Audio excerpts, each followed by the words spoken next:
ඊළඟ අවුරුද්ද වෙනකොට ඔයාලා ඉඳීද මං ඉඳීද කියලා කවුද දන්නේ? අපිට පැමිණෙන්න මරණයක් තියෙනවනේ. දූල පුතාලට මේ පින්වතුන්ට ගොඩාක් මේ පව්කම් වලින් ඈත් වෙන්න එක්තරා විස්මිත මන්ත්‍රයක් කියන්න. කුමක්ද ඒ විස්මිත මන්ත්‍රේ? හිතන්න හිතෙන් මං මැරෙන්න පුළුවන් ඊළඟ මොහොතේ කියලා. මං ඊළඟ මොහොතේ මැරෙන්න පුළුවන් නම් මං දැන් මැරෙන්නේ අනිත් අයට බැන බැනද? මෙච්චර වෛරෙන්ද? තරහක් ඇවිල්ලා වාහනේට නගිනකොට හිතන්න මේ වාහනේ ගිහිල්ලා හැප්පුණොත් එහෙම මං මැරෙන්නේ තරහෙන්ද? මේ කොල්ල කුරුට්ටෝ ෆෝන් එක ඔබ ඉන්නවා. ওই රාත්‍රියේ ඔබ මැරුණොත් එහෙම මේ ලෝකෙටත් ওই ෆෝන් එක බැලුවට පස්සේ උඹලගේ චරිතේ මේ ලෝකෙටත් පෙනෙන්න සලස්වල යනවා. ඔයාලගේ අවසන් රාත්‍රියේ ඔයාලා මොනවද බැලුවේ?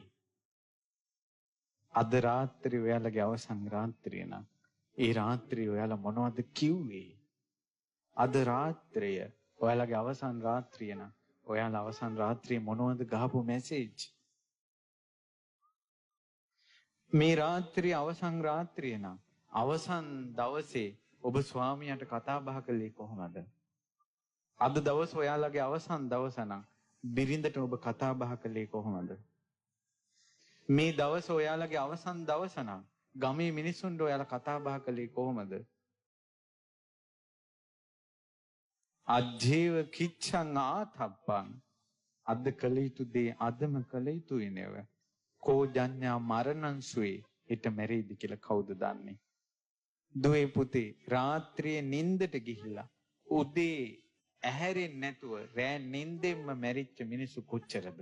සමහර මිනිස්සු මිනිත් එක්ක නිදාගෙන ඉඳලා තියෙනවා. උදේ තේක බොන්න කතා කරනකොට ඇහැරෙන්නේ නැහැ. ඔයන්ලගේ ගමෙත් ඇති ඒ වගේ අය.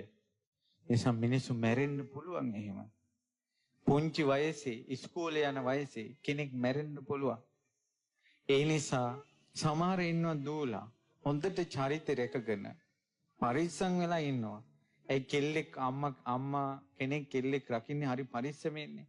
කෝටියක් බයකින් අම්මලා කෙල්ලු ටික රකින්නේ. එතකොට මේ කෙල්ල අවුරුදු 16 17 18 19 20 21 22 23. එතකොට තරුණ වයසට එනවා.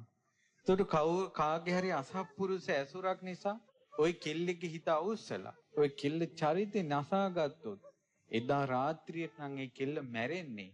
අයියෝ අවුරුදු 16ක් රැකගත්ත චරිතේ. අවුරුදු 17ක් රැකගත්ත චරිතේ. අවුරුදු 20ක් රැකගත්ත චරිතේ. අනේ මැරෙන දවසේ නැති කරගත්තනේවා. මරණය ගැන හිතුවනම් ඔය ඇවිස්සෙන හිත් සංසිඳෙනවා දරුවනේ. ඔයාලා අම්මලාට තාත්තලාට නොකියා යන ගමන හොර ගමන කොයි හරි ගිහිල්ලා ඔතනදී මැරුණොත් එහෙම දෙයනේ මලකඳ ගෙදෙට්ට ගේනකොට ඒ මලකඳ තිබ්බේ කොහෙද? කොහොමද මැරුණේ? කාත් එක ගිහිල්ලාද මැරුණේ? මොකට ගිහිල්ලාද මැරුණේ? මේ ලෝකෙට චරිත සාහිත්‍යයක් දීලා පරලොවත් කර්මී කරගහගෙන යනව නේද? එනිසා කවුරු හරි කොහේ යන්න කතා කළොත් මරණය ගැන හිතුවනම් අපි මෙහෙම ගිහිල්ලා මැරුණොත් එහෙම වස ලැජ්ජාව නෙම කියලා. ඉන්න මිනිස්සුන්ටත් ලැජ්ජාව නෙම කියලා. ඒ ගමන අයහපත් ගමනක් නම් වළක්වා ගන්න පුළුවන්. ඔයාලා මැරුණට පස්සේ ඒ කාමරේ අනිත් අය සුද්ධ පවිත්‍ර කරනකොට ඔයාලගේ කාමරේ මොනවද තියෙන්නේ කියලා අහුවෙනවනේ. ඒ නිසා ඔයාලට නුසුදුසු දෙයක් ඔයාලගේ කාමරේ ඔයාලා තියාගන්නේ. ඔයාලා මරණය ගැන හිතනවා. ඒ නිසා මරණය ගැන හිතන්න. මේ වත්ත පිටේ ඇවිදගෙන යනකොට සතෙක් සර්පෙක් කන්න පුළුවන්. මේ පාරවල් ළඟ ඔයාලා ඉන්නේ. වාහනයකට අපි මේ යකඩ ගොඩවල් ඉන්නේ.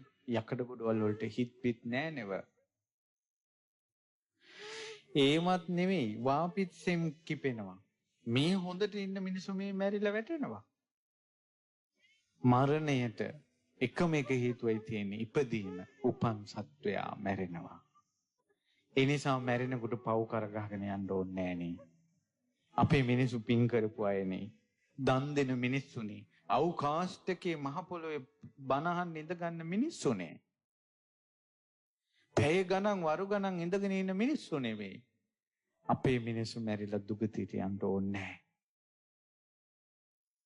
හැබැයි කෙනෙක් වරද්දාගත්තොත් මෙහි මැරිලා ඇස් අරිනකොටම ගිනි ජාලා පේනවා, යමපල්ලු පේනවා. අවුරුදු කෝටි ගාණක් දුක. මෙහි මැරිලා ඇස් අරිනකොට අසූචි ගොඩක පණුවෙක් නම් අසූචියම තමයි.